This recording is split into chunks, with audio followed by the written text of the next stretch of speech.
Hello there, Libras. Welcome to your tarot reading. And either way, I hope this video finds you well. I hope that this reading is still timely and relevant and resonates with you. And I hope that you can, get whatever you need in terms of guidance.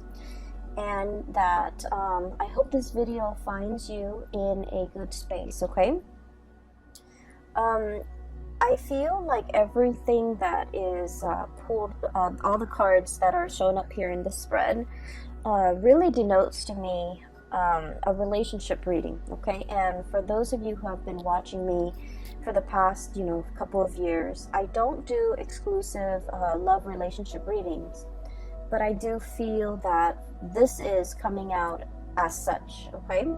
And I also feel like there might be a lot of different people that you're dealing with as well, like either a lot of options, or some of you are dealing with this person, others are dealing with this person, others this person, and so on and so forth.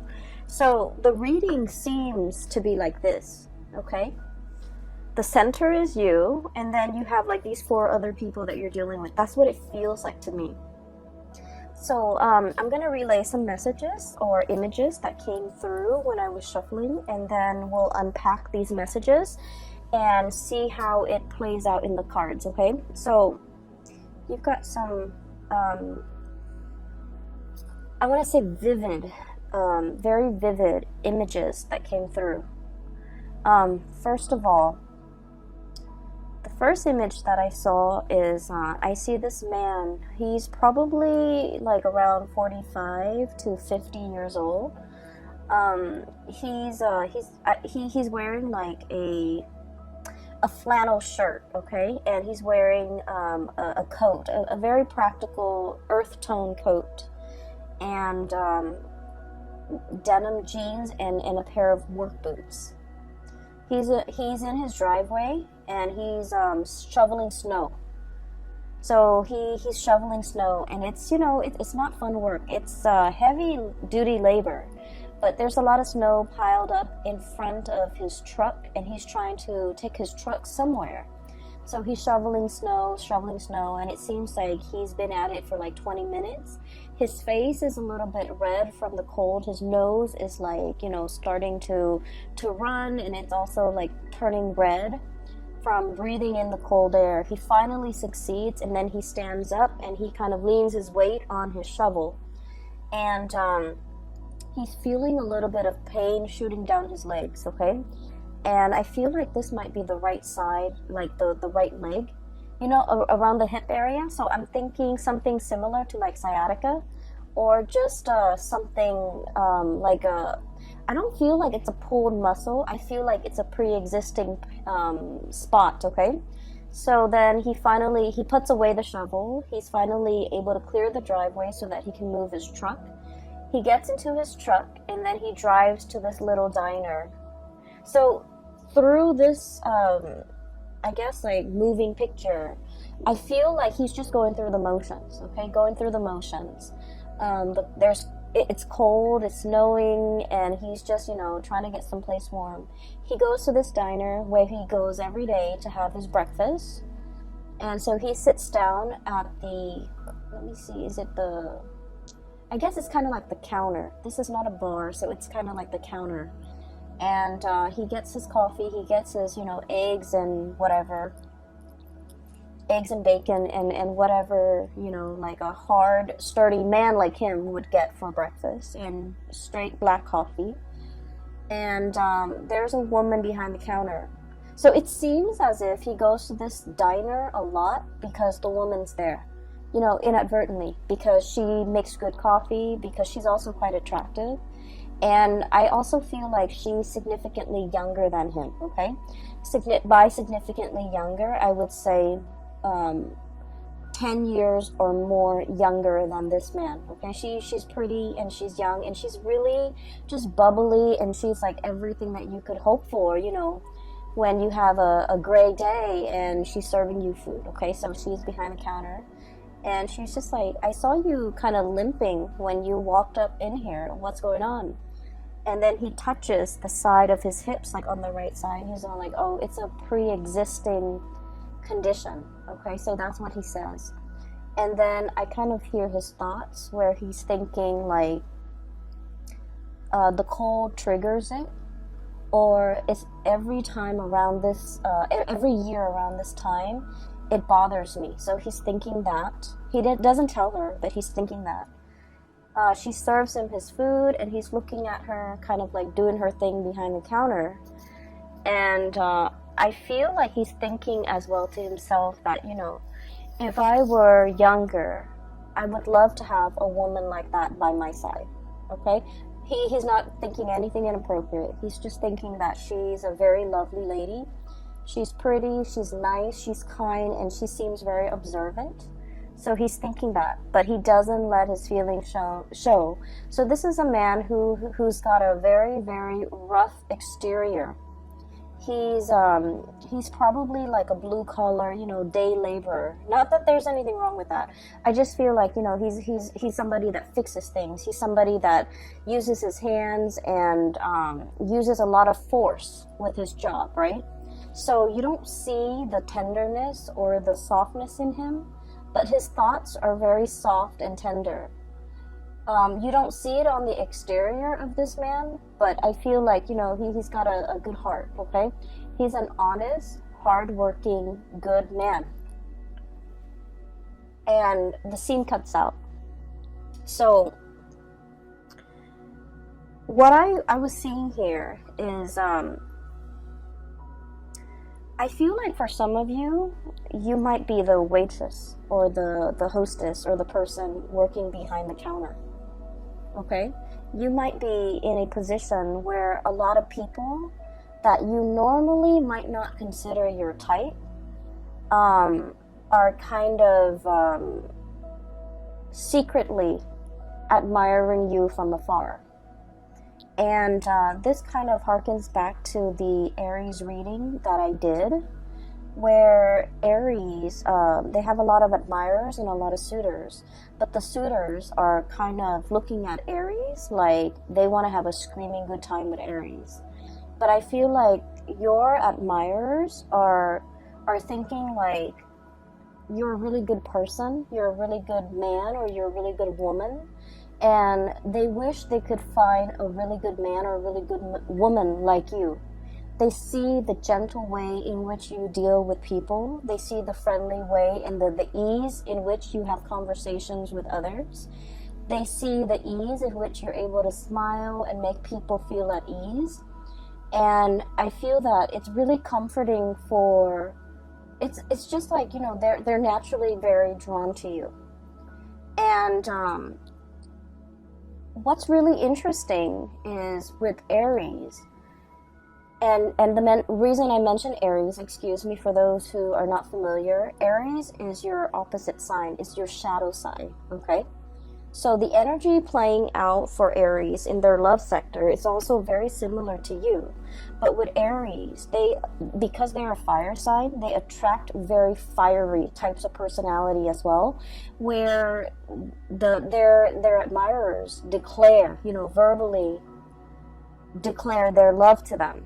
And I feel like whereas for you guys as an air sign, all of these thoughts and feelings are felt by your admirers, but it's kept in the mind, it's kept in the mental space. Does that make sense? I hope that makes sense.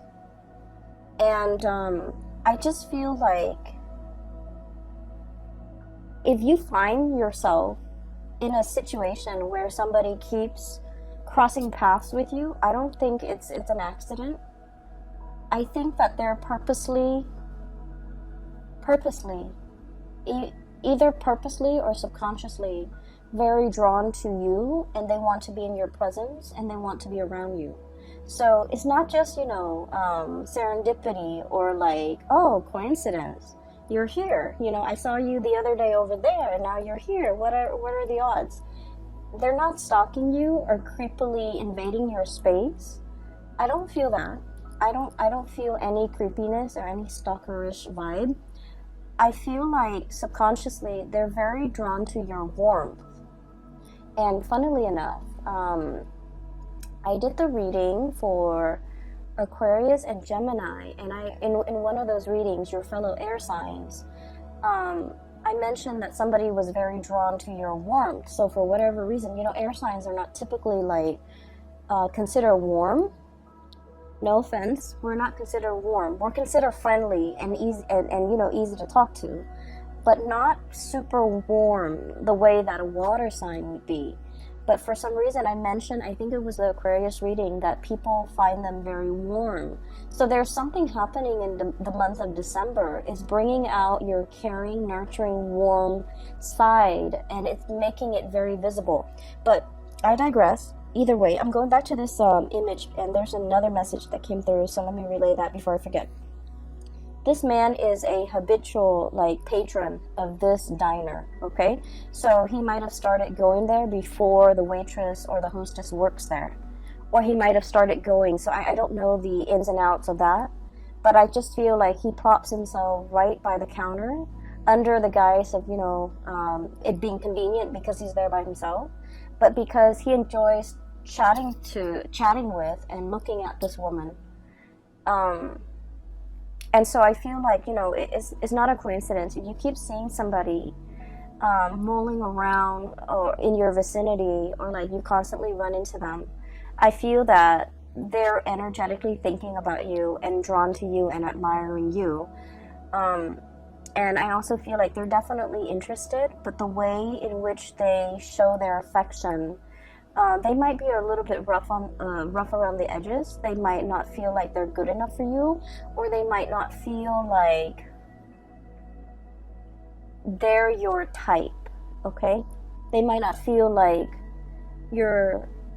they might not feel like the feelings are mutual from your end, and so they never say anything, okay? So that's just what I saw first.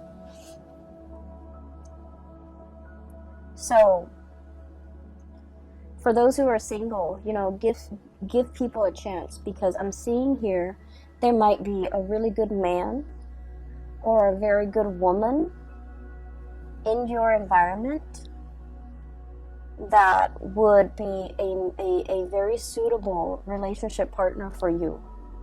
Not only that, for those of you who are looking for like a serious partner, somebody you want to spend the rest of your life with, I feel like there's somebody here that wants to go the distance, you know? They'd rather be single than be in the wrong relationship, right? So it's not someone who's desperate for a relationship. They know themselves. They know what works for them. So they'd rather be with you rather than, you know, just date around and be in bad relationships. So I feel, in a way, this person might have entered your radar, but might have not caught your attention because they might not have felt like, you know, that they're your type. And you might have like working relationship with them where you just never thought it was possible that there might have been romantic feelings or romantic thoughts or, you know, inclination from their end to want to date you. So I feel like it's like I don't want to say a misconnection because, you know, the person's always there, but I feel like, you know, the feelings are never talked about, okay? So there's a really good man or a really good woman in your midst. And so, you know, keep your eyes out if you're single, okay? So, having said that, let's talk about these 4 characters. First of all, for those of you who okay, so let me try to remember that image that I saw here. Okay, there's a message here. Something it's like he said, and the words that he said really resonated. Like, every year around this time, it bothers me, okay? So he's talking about like a physical discomfort. But I feel like for many of you, it's not just a physical discomfort. It's something that gets triggered every now and then, every holiday season, every time of the year, or even, you know, every change in weather, okay? So we're in the month of December. It is the winter time in the northern hemisphere. So I feel like something is being triggered either seasonally, thematically. Maybe it's the holiday season and we're being triggered by our parents. But I feel like it's a situation where it's uncomfortable physically, and then it becomes uncomfortable kind of emotionally. Okay? And so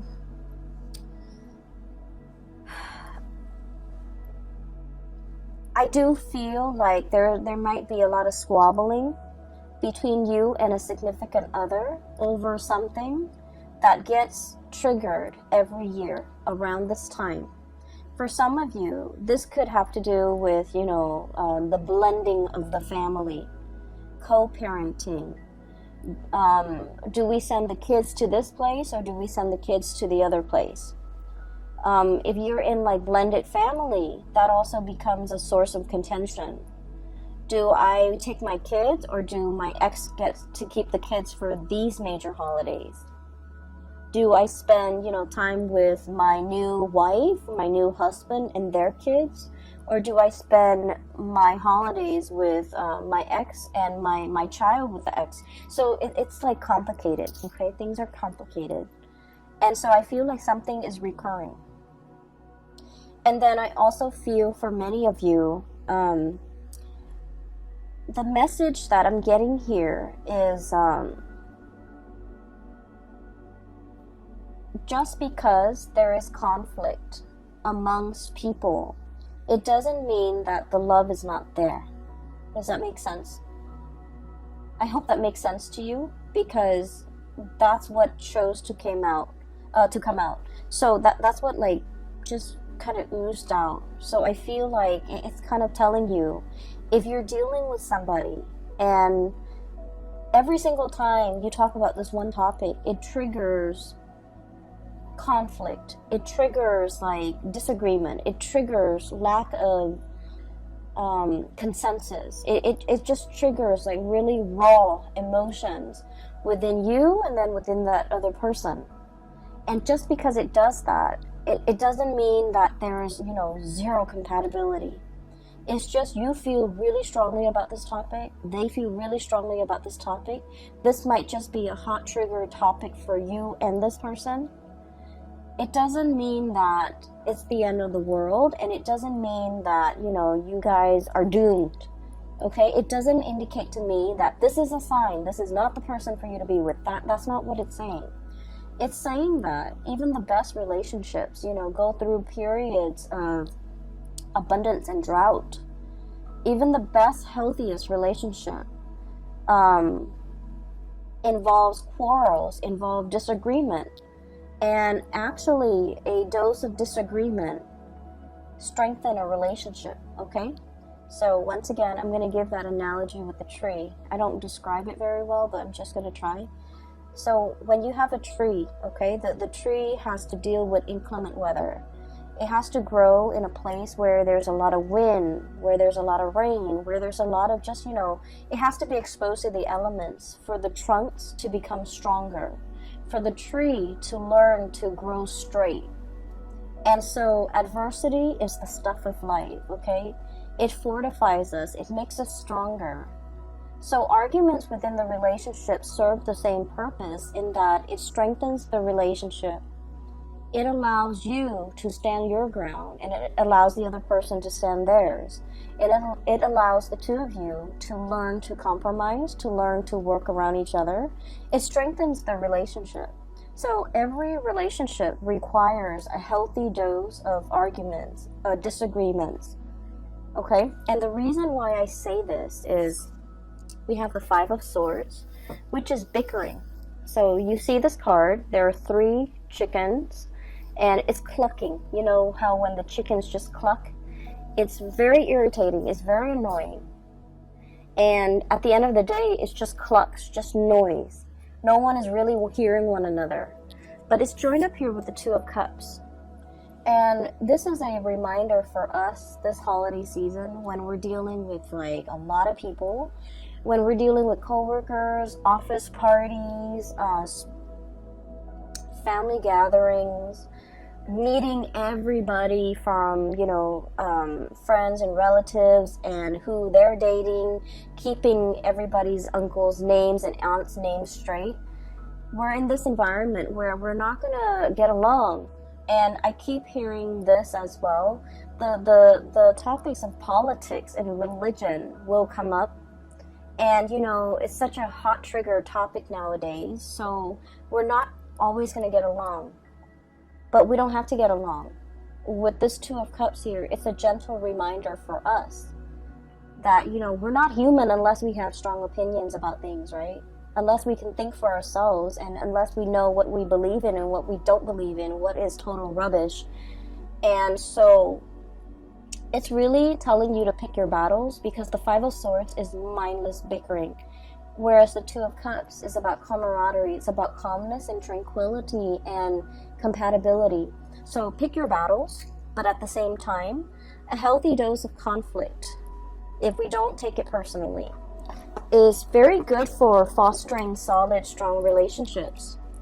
And, Libras, you guys are the gentlest signs of the zodiac.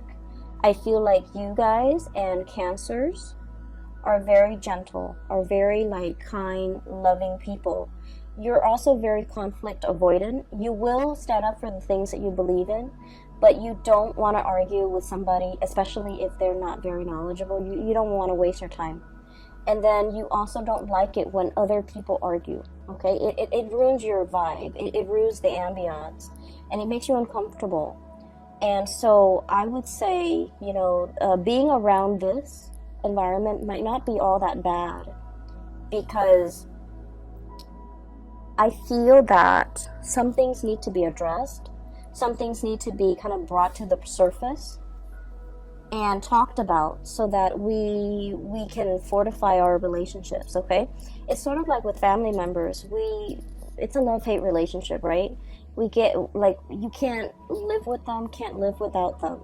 There's a lot of conflict, there's a lot of bickering. They know how to push your buttons, but at the same time, there's, unconditionally, there's a lot of love. So it's one of those situations where take the good with the bad. That's life, pretty much, okay? So there's this person here where, you can't get along, but it doesn't diminish the love, okay? And then I have another person here that is very loving, very attractive, very beautiful. And it's showing up here as the Empress. This is somebody with children. This is somebody you might have children with. And we have the Ace of Pentacles. And the Ace of Pentacles is possibly the beginning of something. So for some of you, you might be contemplating, going after somebody that you're really interested in. You might not have children, they might have children, and so you're kind of slowing your buying your time, or pondering, and if this is a good thing to get involved in. Give me just 1 second. Sorry about that. So I was talking about this person right here, and I feel like, they have a really good heart. So it's showing up as the Empress. This is the caretaker, the nurturer, the giver. This is someone who's also very attractive. They're beautiful or handsome.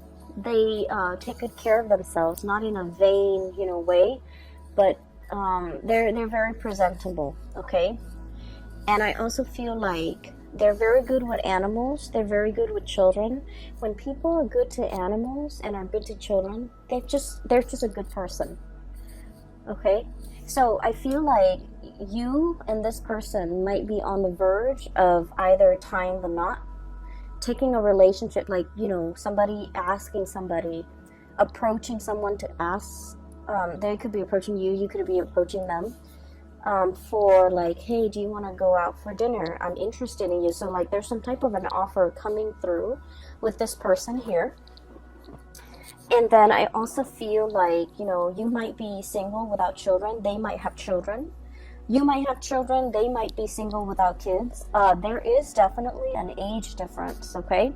So I'm seeing this could be, that hostess at the diner. You might be a little bit older, and you're interested in her, or him, or the other person, one person is older than the other, so there's an age difference here that I'm sensing. And I feel like it is a very good match. And I feel that, you know, if you're the one without the children, their children are very well behaved, and they will embrace you like family. They will treat you like family. They will, you know, invite you into the fold. Okay, so I feel like there's a potential here for a really good relationship. I also feel as well, these two characters can be enmeshed or can be the same person.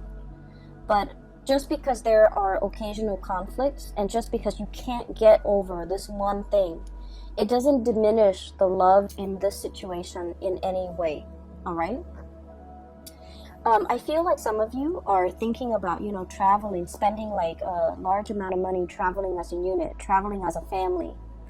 So you're possibly saving up, like measuring out your coins, measuring out your pentacles, saving up so that it's like you've been planning this and you want to do like an extravagant getaway. And I also feel like you might be doing this with your whole family, with siblings, brothers, sisters, mom, dad, grandparents even. Like it's an extravagant type of a trip, a get-together, a getaway. And I feel that it's going to be picture perfect, okay? I have here the Ten of Pentacles, generational wealth. It's resting on top of the Justice card. So I feel like, you know, generosity, everything will be balanced out if there has been squabbling. And, you know, at the end of the night, when everyone's a little bit tipsy from the food and the wine and the drinks, and everyone takes that family photo, it's going to come out great. So I see a lot of togetherness, a lot of, you know, camaraderie, and just a tremendous amount of love here coming through from this spread. That indicates to me, you know, no matter what, it's going to be fine. And so, what I also feel as well, when I saw that man kind of talking about, you know, every time around every year around this time, it bothers me. I'm getting an image of snow, okay, like the cold, the snow. It could even be the month of December. Something happened last year around the month of December where somebody exited the picture. I feel like somebody exited the picture. And then this month in December, I feel like they might have also exited the picture, and you're missing this person. For some of you, this could be a fire sign, a Sagittarius, an Aries, or a Leo. We have the King of Pentacles. I'm sorry, the King of Wands. So this is the fire sign. Sagittarius, Aries, or Leo, and the Five of Pentacles. Leaving the picture, left out in the cold, there might not have been a lot of communication between you and this person. You're looking at them, thinking and wondering what they're up to. They're thinking and wondering about you, what you're up to. For many of you, this is like a relationship that never got off the ground. Misconnections. I feel like the other person had to do something to get their career or their work in order. I also feel like you had things in your life that was preventing you from being in a relationship with this person. Okay? And I do sense for many of you, you might be in another relationship and you admire this person. I feel like the feelings are very mutual. You like them, they like you. But for whatever reason, they were going off to pursue their career. You might have been in another relationship and you couldn't be with them. So the feelings are felt, but I feel like out of the sense of responsibility and morality and ethics, nobody did anything because because they didn't want you to stray. You also didn't want to stray. And so there was like a missed opportunity here. And I feel like, you know, there's a thing here about timing and seasons and December. So whatever happened, you know, last December, it's bringing back the same sense of abandonment, the same sense of nostalgia, the same sense of lack, and the same sense of like lack in communication, you know, lacking in communication, not wanting to be on the outs with this person anymore, being a little bit as well, I want to say like, it's stirring up a pain, okay? It's stirring up like a discomfort, a pain. And you wish that it wasn't there. You wish that it wasn't there. You wish that you could find a way to, you know, it's like, it's a recurring thing. So like it comes back in very unexpected ways. There might be symptoms, there might be things that trigger it, there might be, you know, communication from the person, or even thinking about this person, or thinking about the time you spent with this person in December last year, in December this year. So there's an element here about, you know, cycles, something being very cyclical. It's recurring, it's coming back. And especially for those who are single, it might be a really good time for you to contact this person and reach out, because they're looking at you, you're looking at them, and I do feel this tremendous sense of longing, missing, wanting. And it's not like a passionate sexual way. I feel like there's a lot more depth to this.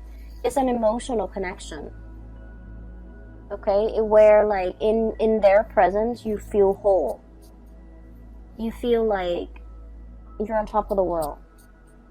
And so if you're single and if you want to reach out, it is a really good time for you to reach out, because I feel like they're looking at you and they're wondering what you're up to. And so a hello would go a long way, okay? I'm also feeling as well, for some of you, you might be in a relationship, or somebody might be in a relationship and they're admiring you. They're not doing anything about it, but there's also this tremendous sense of passion. Ace of Wands, okay? New beginnings, a newness, like a spark. Just imagine you're in like a dark cave and you can't see what's ahead. You can't see what's behind you. It's dark. It's a little bit damp. You're not able to perceive like where you're going. And then all of a sudden there's a match, and then a spark, and then a torch, okay? And it brings light and it brings visibility to this dank and dark cave. That's what this card represents.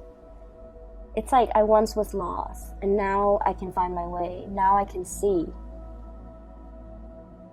That's what it feels like to me, because there's a spark of passion here that somebody is coming in, igniting in your life, or you are coming in igniting this spark in somebody else's life.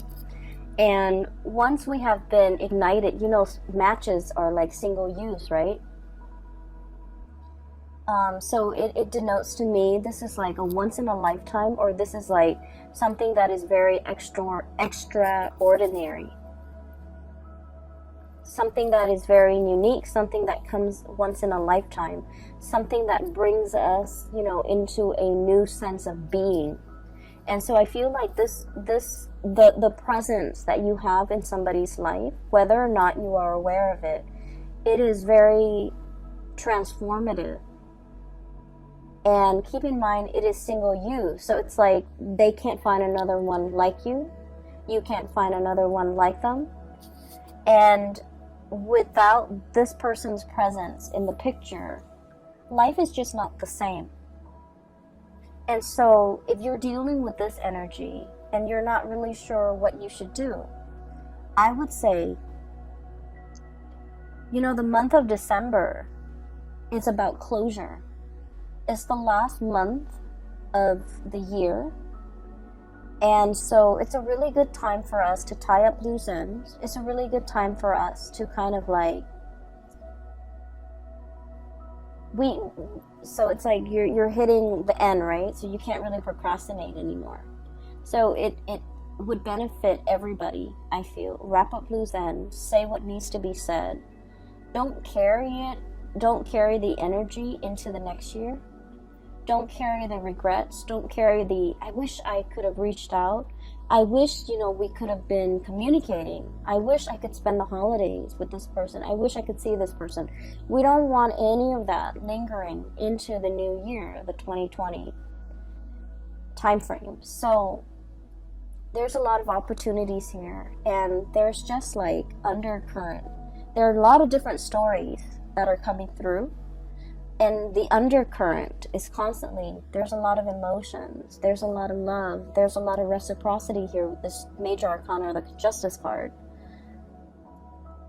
And so everything that's on top is like the facade. The waters run really deep.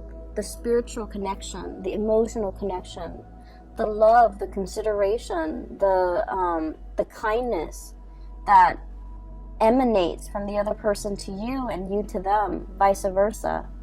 It's in a very human, caring way. And so I feel like whatever it is, don't leave things unsaid. Don't leave things unfinished. Wrap up loose ends. Complete them. And decide for yourself who is worth bringing into the future with you. Because you have a lot of loose ends, it seems. And we want a new start for 2020, okay?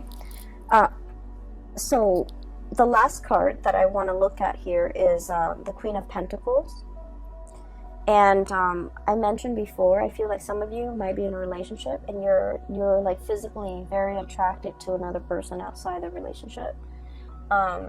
I feel like somebody who might also be in a relationship that you're very attracted to is attracted to you. And I see this sense of like somebody, both of you and the other person, are very aware of that there might be obstacles, and you guys are not acting on it because you want to, do things the right way. You don't want to infringe upon their home life. They don't want to infringe upon yours. You don't want to be the other woman, the other man. They don't want to be the other woman or the other man, or even put you in that situation. So this is a situation that's very exalted, because I feel like, two people foregoing their lust for one another out of respect for one another, out of respect for the sanctity of marriage, out of respect for like the spouse or the woman or the spouse, the wife or the husband. So it's like, I can admire you from afar and we can care about each other, but we're not going to act on it. So that's very admirable and that's very honorable, and I feel like it's coming through from your end and from the other person's end. Okay, so wrap up loose ends. Okay, do what you have always wanted to do, and speak from the heart. When you speak from the heart, people listen. Try that next time. I'm gonna leave it at that, Libras, and I hope this reading resonates. I hope it is helpful for you, and I wish you all the best. Okay, have a wonderful time with your loved ones and your family and the people that matter. And I wish you all a blessed new 2020. Okay, take care of yourself.